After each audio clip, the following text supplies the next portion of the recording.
अस्सलाम वालेकुम। मेरा नाम डॉक्टर अब्दुल मालिक है और मैं consultant plastic and cosmetic surgeon के तौर पे काम करता हूँ। आज मैं आपको थोड़ा सा एक ब्रीफ इंट्रोडक्शन देना चाहता हूँ कि एक कॉस्मेटिक सर्जरी की बड़ी कॉमन कंडीशन है जिसको हम कहते हैं गायनोकमेस्टिया। गायनोकमेस्टिया बेसिकली क्या चीज़ है? आम ज़ुबान में इसको हम कहते हैं कि जैसे मेल्स के ब्रेस्ट जो है वो उनका साइज़ इंक्रीज़ हो जाता है, उसको हम गायनोकमेस्टिया कहते हैं अपनी मेडिकल टर्म के अंदर। ये बेसिकली आजकल काफ़ी सारे मतलब यंग जनरेशन के अंदर ये प्रॉब्लम है कि जिनकी चेस्ट का साइज़ बड़ा होता है तो वो बड़े कंफ्यूज्ड होते हैं और बड़ा शाइनेस महसूस करते हैं कि कहीं पे उन्होंने फंक्शन में जाना है तो वो अपनी वो बॉडी के अकॉर्डिंगली शेप को मेंटेन करते हुए अपनी कोई शर्ट्स पसंद की नहीं पहन सकते, टी शर्ट्स नहीं पहन सकते, या अपनी पसंद की कोई चीज़ जो है वो जहाँ पे कोई स्विमिंग पूल में जाते हैं या कहीं पे जाते हैं तो वहाँ पे मतलब शर्ट्स उतारते हुए शर्मिंदगी महसूस करते हैं।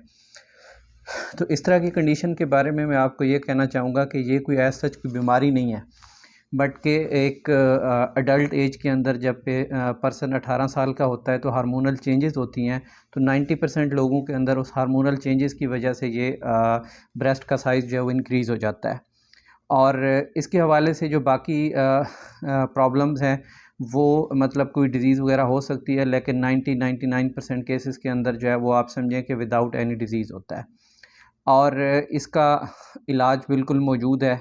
काफ़ी सारे लोग कंसर्न होते हैं कि भाई इसका इलाज है नहीं है। कुछ लोग एक्सरसाइज करते रहते हैं, डाइटिंग करते रहते हैं, बट समटाइम जो है वो एक्सरसाइज और डाइट से ये चीज़ नहीं ख़त्म होती।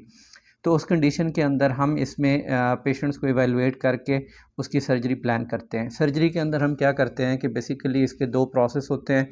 सबसे पहले उसको एग्ज़ामिन किया जाता है, एग्ज़ामिन करने के बाद उसकी सेवेरिटी को असेस किया जाता है कि ये कितने साइज़ का है, क्योंकि इसके 3 ग्रेड्स होते हैं, ग्रेड 1, 2, 3। ग्रेड 1 के अंदर जो है वो माइल्ड इनलार्जमेंट होती है, मतलब साइज़ थोड़ा सा बड़ा होता है। ग्रेड 2 के अंदर मॉडरेट इनलार्जमेंट होती है। ग्रेड 3 के अंदर जो है वो ज़्यादा इनलार्ज हुआ होता है और साथ में स्किन भी लूज़ हुई होती है।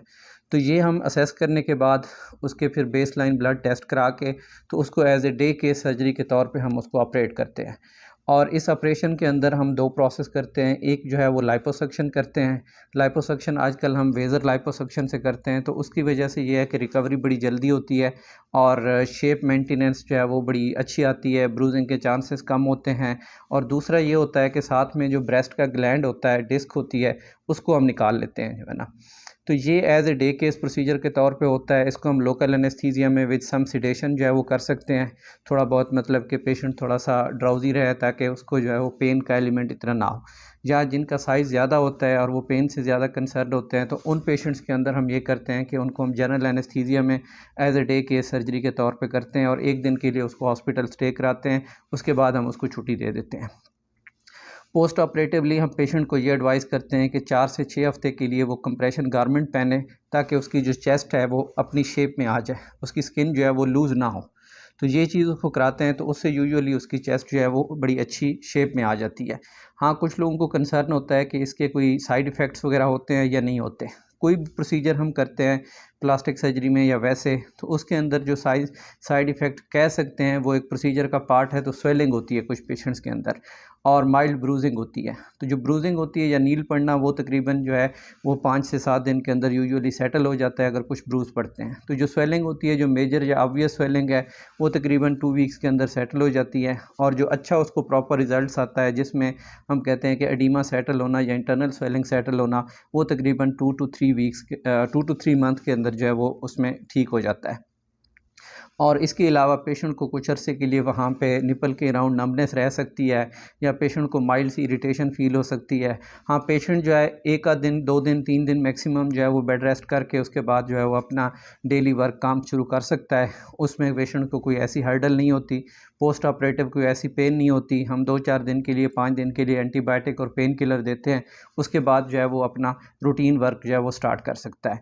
तो इस हवाले से आज एक आपको अवेयरनेस जो है वो देनी थी। फर्दर जो है आपको मज़ीद भी हम सारे प्रोसीजर्स के हवाले से कॉस्मेटिक सर्जरी की अवेयरनेस देते रहेंगे। उसके लिए आप हमारा यूट्यूब चैनल लाइक करें, सब्सक्राइब करें, तो इंशाअल्लाह और हमारे साथ आप इन कांटेक्ट हो सकते हैं कोई भी प्रॉब्लम हो। Thank you so much. अल्लाह हाफ़िज़।